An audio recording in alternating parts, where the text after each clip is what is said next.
Chelsea fans, what was that? An absolute shambles at the back, a clueless midfield. Bayern tore us apart like training dummies. Did we even show up? Hello and welcome to my channel, Your Sports Huddle, with me, Puneet. Before we actually dwell deep and talk about the 5 key moments which describe how Chelsea played at the Allianz Arena last night, let's have this little caveat out first. Chelsea have conceded a first half goal in every single game this season, which means that they are basically chasing shadows in the second half. Precisely the reason why we are where we are at this point in time. The lineup yesterday was Sanchez in goal, the usual suspects Malo Gusto, Tosin, Chaluba and Cucurella at the back.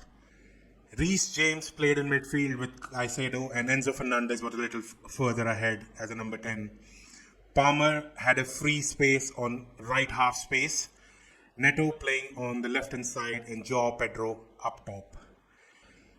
Now, I seriously do not understand that Enzo's creativity comes when he plays in the pivot. And even in the last 3-4 games this season, we have seen that every time he's playing in the forward line, his passing range is wavered. He's literally lost his luster to how he was performing last season. Either he needs to be back into the pivot, which I think is where he belongs, or else he needs to be rested and bring in Andre Santos. This is how you're going to improve this team. If you were to continue with these players who are making those consistent errors every now and then, things are not going to change. It's as simple as that. My other gripe about this team selection was Reece James.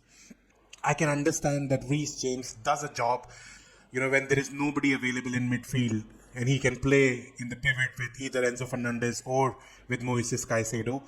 But this game demanded Reece James to play as a fullback, as his natural position from where he can cut inside, give those lovely passes to the forward line, and also bomb up and down, which is where Reece James is at world class level, which is where Thomas Tuchel uses him for England. So I just don't get it why when you have Andre Santos sitting and even Facundo sitting in the bench, you still want to use Reece there. I mean, I'm not a manager, I'm not a coach. I'm only seeing with my own naked eyes the areas where I feel Chelsea have made mistakes, and if they were to have a better season, then those changes need to happen, and one of them is this, which is Reece James positioning.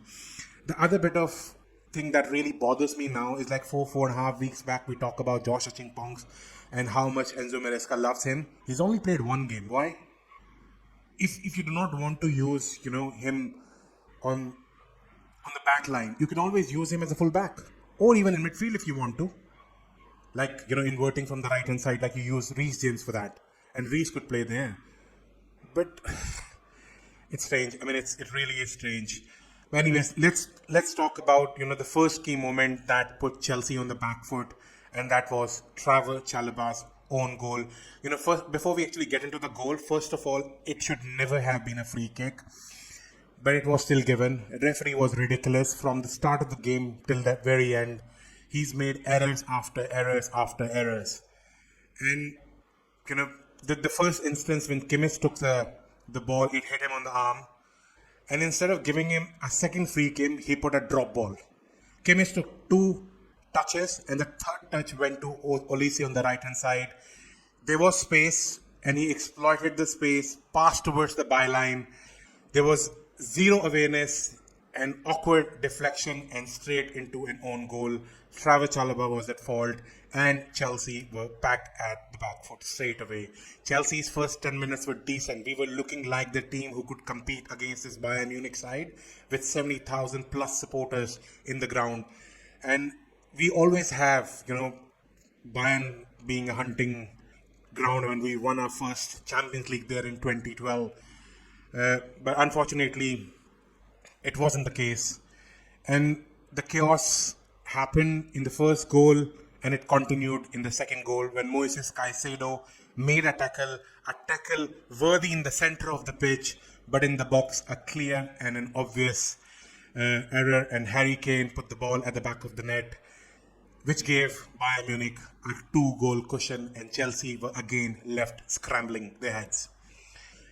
Chelsea lost their momentum at that point in time, and once again, the man who is world class, the man who was making his debut, the man who was playing his first Champions League, scored his first goal, and who else it could be? It's Cole bloody Palmer.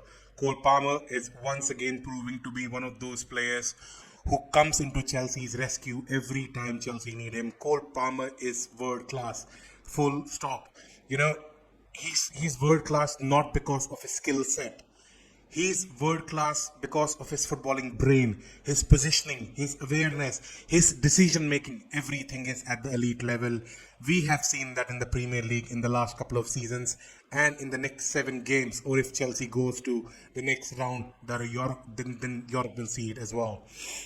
Cole Palmer put Chelsea as 2-1 at one point in time, and Chelsea again started to look dominant, right, because there was a lot of space Bayern were offering in the middle of the pitch, and Chelsea were starting to exploit it.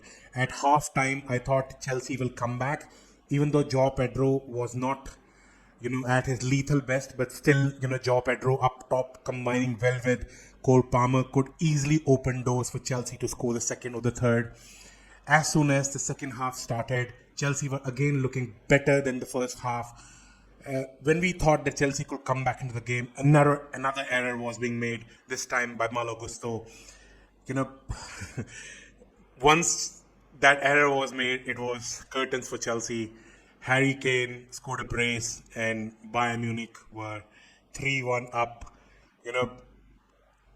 Under little pressure, a heavy touch invites Bayern in, and who better than Harry Kane to have exploited that. For Chelsea, it was another avoidable goal. Even though Malo Gusto had a decent game, but he was once again put under the microscope. And I don't know, Chelsea was once again licking their wounds at that point in time. Cole Palmer at the dying stages did score a goal, but it was considered as an offside. No VAR was shown. I don't know whether it was the arm or the leg which was slightly ahead. But they should have shown that on the telly, but nothing was shown. Once again, another error from the VAR side. When you know for a fact that not many people would know, no lines were drawn, how would we know whether that was an offside or not? I'm not saying that would have made any difference and Chelsea would have drawn level to Bayern or anything, but those 6 to 8 minutes at the end could have been even more interesting. But it didn't happen. What to do? Nothing. They have had a decent game. I know there has been a lot of social media buzz where people have been talking a lot about Chelsea not buying in, as defender, because these defenders are not world class. Some of the people at Talk Sports are saying that these defenders can take Chelsea to top 4, but they are not good enough to take them to, the next level, which is winning the Premier League or the Champions League or any other cup competition. But that may not be true, because Chelsea still have players. Chelsea have Wesley Fofana, who was injured. Achimpong is still there. Badiashile is coming back from injury. Lavia in midfield is also coming back. So I am not going to believe that this Chelsea team is not good enough. I know I'm disappointed. I was seething. I was livid the night before. And it took me almost 24 hours to calm my nerves down to make this video. But I know for a fact that if Chelsea wants to continue in the right direction with these young kids, having had few more, inclusions maybe in January, this team is going to the skies. There is no doubt about that. But the problem at the minute is right now whether we are good enough or not. I mean, honestly speaking, I'm not thrilled so far, because we haven't had a decent performance, other than West Ham or maybe Fulham up to some extent. We are chasing shadows, like I've mentioned earlier, but there is a window of opportunity now to go and prove everybody wrong. So let's wait and see how it happens. That's it from me now. Thank you for watching.